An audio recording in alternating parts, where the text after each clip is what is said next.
fucking email. Tumulong siya sa'kin, gusto ko yan. Ako siya pinag-ako, sabi niya agad sa'kin, siguro na yan. Pwede ako magpaakit, bago mo ko luwayan. Di ako dyan madadagit, alam mo sa'kin, puso ko yan. Pukinangin ang buhay to na malabo kong ipagpali.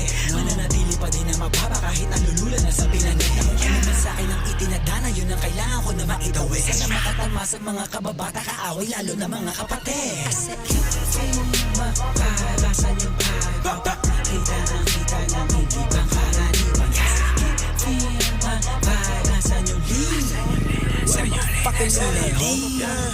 Yes, right.